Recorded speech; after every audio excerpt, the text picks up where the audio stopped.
I did duck lips there. I don't know if you saw that because the screen changed. Anyway, what's up? What's up, everybody? Hi, I missed your duck lips, and I'm happy to be here. Hey, Bill. All right, so this is episode 127 of Three Questions a Song, the podcast where the title says it all, except it really doesn't because I don't follow my own rules. With me tonight are Age of Fiction, Holly and Brian. We don't follow rules either. Not much. I know, I'm worried. We'll try to follow yours, Bill. We'll do our best. Well, I just told you I'm not following my rules, so. You're right. Okay, fair point. Fair point. And Facebook thinks that I don't follow their rules, even though I do. That's But good. That's anyway. good. Let's not follow Maybe any we don't need to conform. I mean, maybe it's any important of those not to conform to Facebook. the bros. That might Let's be- not follow that's the okay. bros rules. How's that? No bro rules. All right, so for anyone who is not familiar with Age of Fiction, why don't you guys give me a quick synopsis of your band? Okay. Yes. Age of Fiction is a progressive band that dabbles in sort of metal and art rock and kind of dark gothiness. We get a lot of comparisons to Susie and the Banshees, but then we do a lot of psychedelia, lot of prog with some psychedelia edges. But we also have some stuff that we're so eclectic. We have things that are swing. One of our biggest songs is kind of a swing metal song. We have, many things, love ballads, and we kind of go everywhere. We like to. We're explorers and jammers, music, improvisers, and Yeah. writer. I'm a writer, Yeah. so we like to take improvisation and then make it permanent. Right. I mean, when your influences go from Verdi, We do like Verdi. to Hank Senior. It's Sure. You're covering away. I mean, it's all there. There's a lot there. Yeah. So I can't remember if we covered the fact that you two are married in the last episode we did, but it's kind of important. Usually it's mentioned. Yeah, we are. We're married. But we have children. We've please. been together for a long, long time. We got together in '92 as boyfriend and girlfriend, and we stayed High together school. all through high school and got engaged when we were in our 20s. And She stalked me. oh yeah, I full on stalked him. When he was a teenager, I was like, I met him and I was like, I didn't mind having a stalker. I thought it was That guy pretty neat. seems like there's something going on behind his eyes.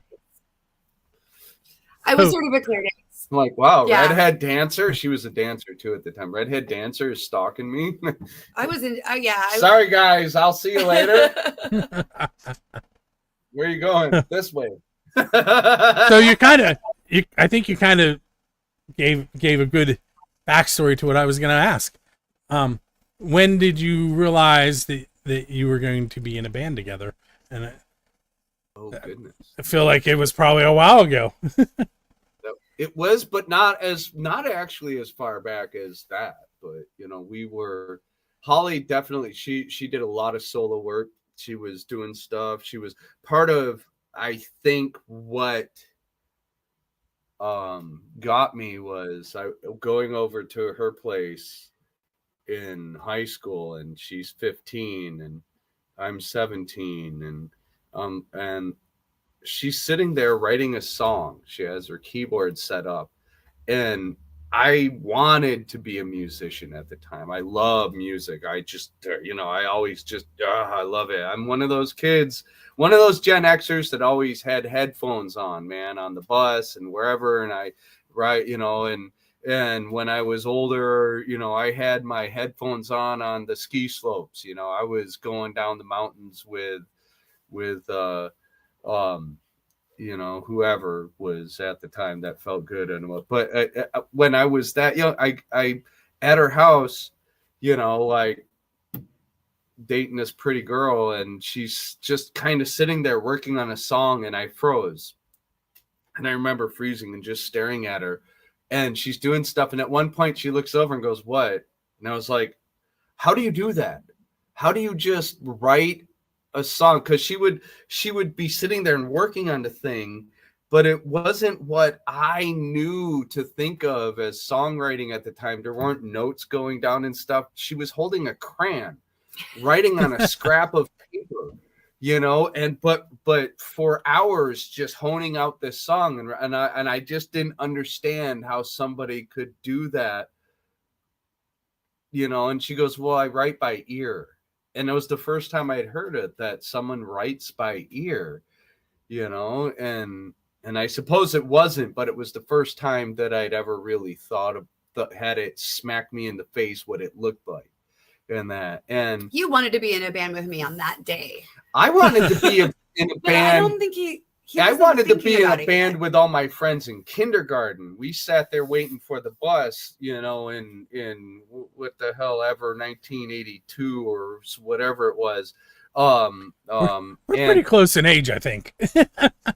Yeah, 74. I was born. But 76.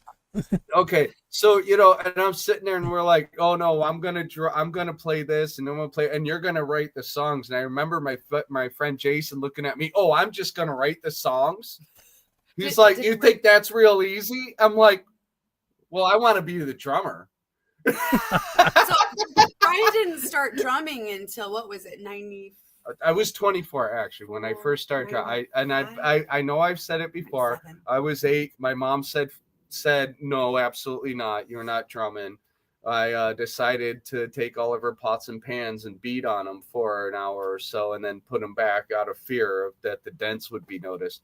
And and then I kind of forgot about it and focused on just doing other art, visual art. I love all pottery, painting, photography, all this. I love all the art, and then it was Holly that, kind of made me feel like I had permission to do art, because she gave it to everyone. She had lots of, music background, lots of training with different things, that, maybe she doesn't think it was as much training as it was, but it was 1,000 times more than what I had. And so I just felt permission to explore. I was a really natural teacher. I did teaching. I was a dance teacher all throughout high school, and my only profession has been teaching related. That beyond music, that is. And so, I think I found it. I found it really easy. I like to encourage people, and I'm an instigator. If I find someone who's thinks they might want to sing, I'm that person who might have them over singing a karaoke song and they didn't really know what they were getting into. I start unfolding that. I'm really interested in getting to that. For years, I just kind of fun. Yeah. So I have an off the air story for you. Don't let me forget to tell you about teaching music. All right. I would love to hear that. For years, absolutely. I tinkered with just hand drums. My it's behind Holly, but my first drum was this djembe right here, and I got that, and I just like playing it because. And I saw it in the video. Oh yeah, it's been used many times. Yeah, it was once a kick drum. I turned it into a kick drum for a while, blew a hole in it, but the head still works pretty fine, even though it's had a hole in it for 20 years. But I got that because there was a hand drum group in North Kenai called Alaska, called North Road Pounders, and we went to see them once, and I played around and realized that I liked messing with their drums and hand drums. Big got moose skin drums and weird, big percussion. And that showed me I kind of had a propensity for it and stuff, and messed around with that. But mostly for a long time, I was a roadie for Holly, in Kenai and Anchorage, and then down in Seattle, and she had this. So you guys met in Alaska? Oh yeah, absolutely. Brian was my neighbor. We met in high school. Yeah. A friend introduced us. We started dating immediately. We were just best friends, always together. Just we had both been just recently out of relationships and so. I know, at 15 and 17, so serious they were, but I had some completely honest empathy for her situation that had absolutely no expectation at all, and I gave her a hug of sympathy, and understanding, and basically went away. And then she chased me. I After thought about that, she was like, that hug for a oh, while. I went home and thought about it. what can I say? I was like, I give I good think hugs. that guy, I think he would be really supportive and wonderful to be around. That's what I was thinking. Yeah. Anyway. Yeah, it was supposed to happen because when we moved to Seattle, and I we both started meeting friends and bringing them kind of like in and jamming together. We were seeing shows all the time and jamming every weekend. We both changed because we were learning a lot jamming for like decades. To a note, we're still doing that. When we moved to Seattle and when we finally got into Seattle, Holly started working at the Science Center. And she was at the Science Center for a few weeks. And I, at that time, actually liked to carry that djembe around with me in the car. And I would sit there and play it because I was, whatever, I was in my 20s. I like to play it at red lights or places, and I would play it at when I was waiting for the bridges to come up and down again. The back of the Science Center, where the loading dock is where all the employees would come out. So I would pull in there and wait at the loading dock for Holly to come out after work, and I'd sit there and just kind of noodle on the thing, and some of the guys that worked there heard it, and because they heard it, they approached Holly. They're like, wait a second, is your husband a drummer? Are you guys musicians? Because we love to jam. Do you like to jam or something? Right. Like we started talking, and it was like, wow. Jeff Jackson, our friend, we could listen. We had all these world bands no one's ever heard of that like we had in common, and really weird, like obscure stuff. We liked heavy metal. We liked just folk. We liked everything, like just a tapestry of everything. Mm-hmm. And it was really exciting to jam with him. And then because he was really kind of an established longtime music guy who grew up in Spokane and then all around here, he took us to shows everywhere, and all these underground performers that I never heard of came to life around us. And I think most importantly, very exciting time to be alive. Most importantly, the best. To the point of the question is, when did we start playing? Was listen, while that wasn't the answer to my question, we learned so much. No. I'm directing. Right. I'm getting you to the Jeff Jackson, and that's why I said this. our friend Jeff Jackson, who we played, who'll be here in a couple of weeks, who we love, who's been in many bands, who's still currently all around, and that we play with and noodle around with, and you can even go to our YouTube channel and watch a bat smack him in the head a couple times while we're just jamming. That's a great video. He would have us over to his place with a few of our other friends from the Science Center. And oh dang it, Valerie's in the yard. Neighbor dog's in the yard, sorry. And we would jam and we would noodle together. And that's where Holly and I started to learn to play together and do things. And that's where I felt a freedom to kind of explore what I felt and still kind of feel inadequate to do, which is play drums. Because if someone came up to me who knew theory, who knew stuff like that, and said, "Oh, I love when you play this certain timing," I would look at them, like, yeah. What'd you just say to me? I got no idea. Because that's why I still call myself a skin pounder. I feel my way through a thing in that. But from this, from all of the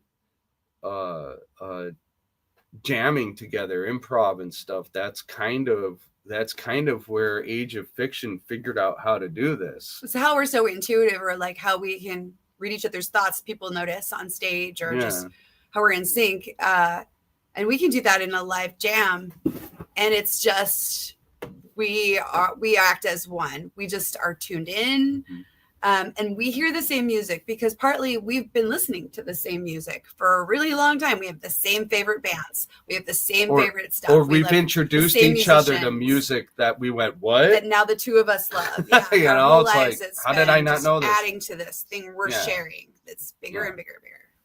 Now, did Brian say to you, Holly, I want to play drums, you write all the songs? No, I had written hundreds of songs by the time we started this. Brian said, "Can you albums. write a song that has room for the drums?" That was it, or has room for other things. That's what improving I think was the best for us. It allowed me to learn to play with everyone.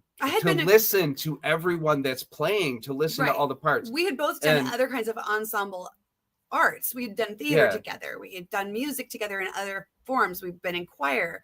We've done things, and I had done that kind of ensemble work with people, but I had never done musical improv or created things. And it was through Age of Fiction and this sort of group and the people that we knew. Yeah. We ended up doing all kinds of things. I even came up with a score for a musical and then trained a bunch of musicians to perform it, and dancers. And that right there is a real essential part of how Age of Fiction got together, because she was writing this really specific score, a rock opera kind of thing. That I don't want to say it this way, because I can definitely be debated because I didn't do it, but almost seemed from my observation that it was writing itself based on what the character needed through Holly. It was. Yep. That is how I write.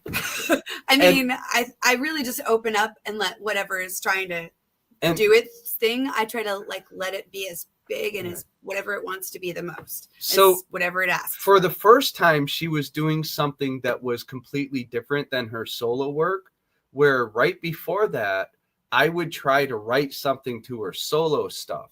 And occasionally I can do something pretty good to that. We're still working on some of those early things. Occasionally we go, oh, should we do that?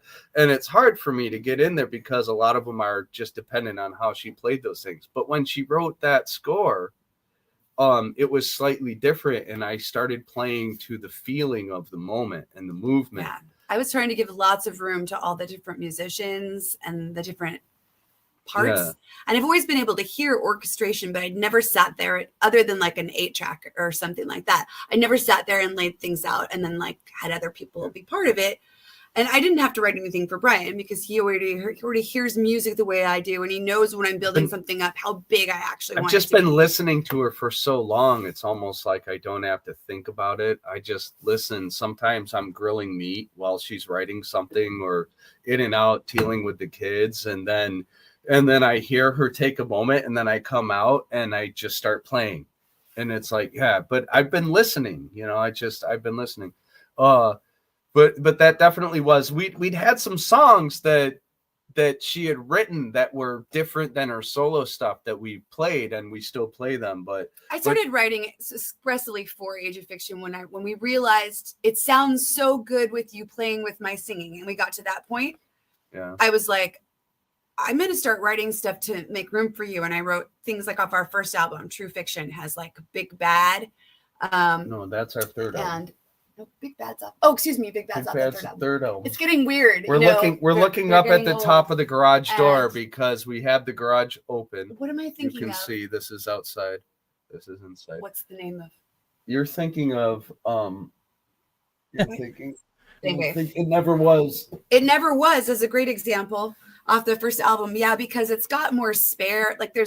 There's a lot of space for Brian to do the rhythm in there. There's sections just where I'm not playing constantly. But as a soloist, I was trying to play in clubs and stuff. I played in bars where there's going to be a 3-piece band and I'm a soloist. And I would write this female space prog glam rock that was very full and very big, using every part of my keyboard and voice to do that. And so it was like paring it back, but then it got much more, I thought it got much more quality to it as we started doing that. And as time has gone on, we've kind of worked our way back to complex, which is exactly where we are with this album now. Back to kind of where I was writing, only now it's us improvising, and it's much, much bigger, much better than before. It's a long story to get to the answer, but I hope you followed. I don't know if you have time to stick that all in your segment. But. I feel like I'm over my 3 questions, but they were minor questions, but I got so much out of it. So that was awesome. That's good. I feel like we're talkative. So you got something. So the song that we're going to feature tonight, Original Geeks. I feel like you just kind of described it there right at the end. But tell us about the song a little bit. All right. Original Geeks is a song about how all of the people who are running the world nowadays, it feels like, are a bunch of people without a lot of quality who are out there saying that they're the originals and they have all these quality skills. Maybe they call themselves nerds, geeks, they're riding rockets, they're blowing stuff up, they do what they want. Meanwhile, there are a lot of original geeks kind of in the woodwork doing things. And I don't think that those actors have any idea the amount of people who are adept at creatively navigating the world in ways they just can't even imagine from their perspective point. So that's where that song comes from, or that's the kernel of the idea where it comes from. And it is kind of a longer prog song that has a lot of exciting sort of twists and turns to it. Yeah. So we're going to end the show by listening to Original Geeks by Age of Fiction. Right under them in the video, and for those of you not watching the video, is their Bandcamp. It's aofiction.bandcamp.com. Make sure you go there. That's the best place to go to buy original music from unsigned bands, because that's where they get the most money. So hint, hint, that's where you want to go. And I want to thank you. On first Fridays. Yes. It's what, like 96% on or something on that day? Like it's everything but what? Yeah, you get more. That's all we know. Right. It's like more. It's our album drops the 1st of September. So nice. All right, so we're going to head off into the evening. We're going to play Original Geeks by Age of Fiction, and they're going to hang out so I can tell a story, but the rest of you are going to come back for the next episode, and I don't know when that's going to be yet because I'm changing up again because school starts and I can't do 2 podcasts per week because it just doesn't work. So pay attention. I don't know where to pay. Go to buildandscene.com. You'll find out there for sure. After that, I don't know where you should look. Maybe, I don't know. Hopefully Facebook. All right. Someplace. All right. Thank you, Bill. Thank you.